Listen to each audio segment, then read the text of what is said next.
Os enormes bombos que agoman aquí posiblemente estiveran relacionados na súa orixe cos ritos lunares. Deses ritos aínda quedaban restos a mediados do século actual nas terras que en época romana habitaban tribus emparentadas cos tiburos. Estamos a falar de lugares situados na franxa suroriental da provincia de Ourense, cara ao macizo de Manzaneda, onde atopamos a Serra da Queixa. Aló na bisbarra do Val do Conso, a unha altitude habitada que vai dos 800 aos 1300 metros.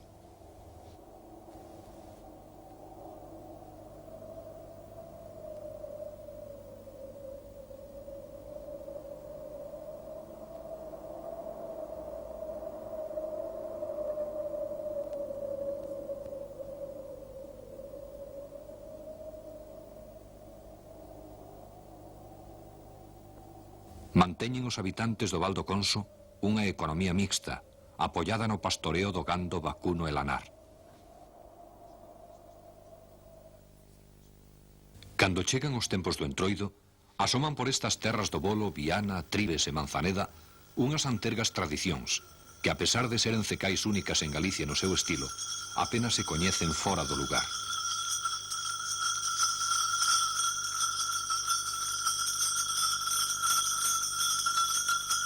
Trátase do que chaman o folión, unha comparsa de bombos noutros tempos máis abondosa que forman os veciños de cada lugar. Estes artellan un ritmo secular co seu bater uniforme sobre dos enormes instrumentos de son grave e macho, característicos e autóctonos.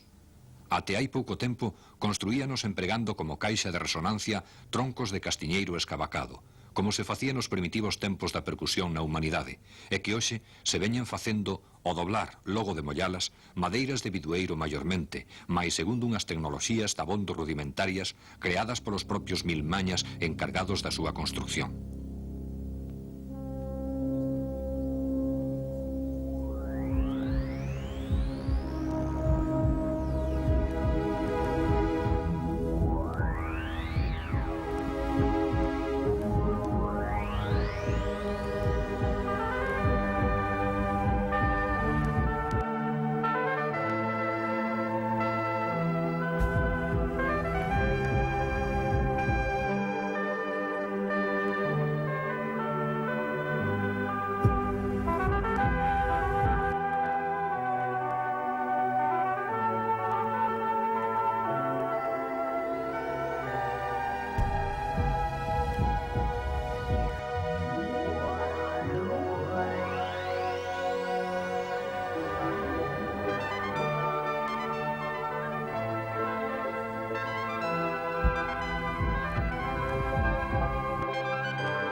Os bombos están cubertos con dúas membranas de pelexo de cabra, de ovella ou mesmo de xato, preparada dun xeito particular, segundo as vellas e locais técnicas do tratamento dos pelexos de animais, percutidas no Val do Conso con dúas mazas.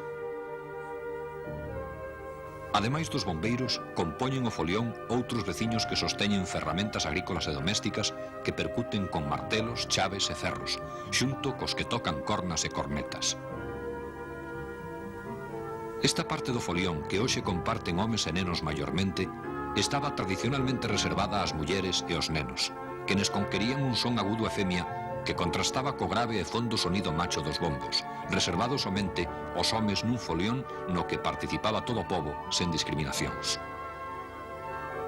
Xunto co folión e as comparsas de máscaras máis ou menos comuns, xurde outro elemento do Entroido que hoxe aínda pervive. Son os boteiros, uns personaxes que, identificados por mor dunha vestimenta moi particular, se encargan de mantelo orde e protexer o folión da xente que se apila ao seu redor para velo. É moi posível que noutras épocas os ritmos interpretados nestes lugares foran empregados para a chamada e o aviso de acontecementos, xa que ademais da diversa gama de ritmos existente, o considerável tamaño do bombo, o tratamento das membranas e as resonancias que se poden producir no fondo dos vales que actúan como resonadores permite que a súa voz vibrante sexa escoitada a moi longas distancias.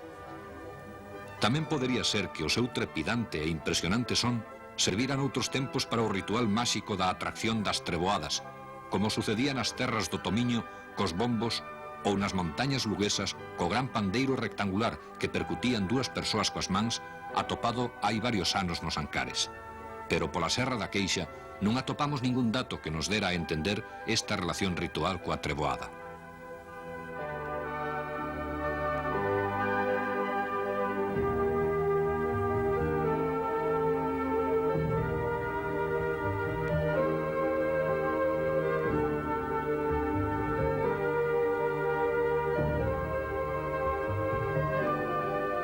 O folión semella estar totalmente vencellado coas catarsis gregas e romanas, pois as xentes da Serra da Queixa, xunguidas co mesmo ritmo común, conquiren un estado de unidade caro climas que os sume nun estado catárquico que nun ritual de maxia terapéutica fai posible a liberación colectiva das enerxías sobrantes, o tempo que chega a provocar a mellora e o manteñemento das boas relacións veciñais e a autofelicidade persoal da relaxación final.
Foi unha xornada gozosa para Bombo e Bombeiro que, identificados entre si e cos demais, procuraron a recuperación, por esta vez, dunha secular tradición,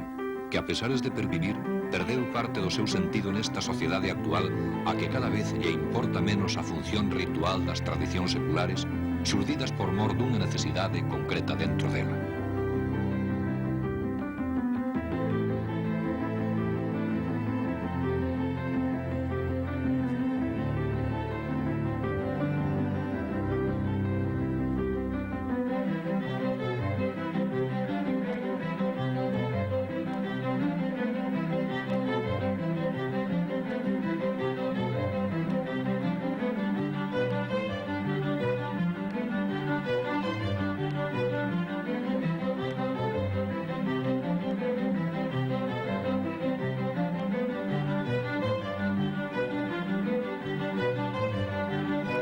E pasará outro ano até que volte a soar outra vez, se é que hai sorte.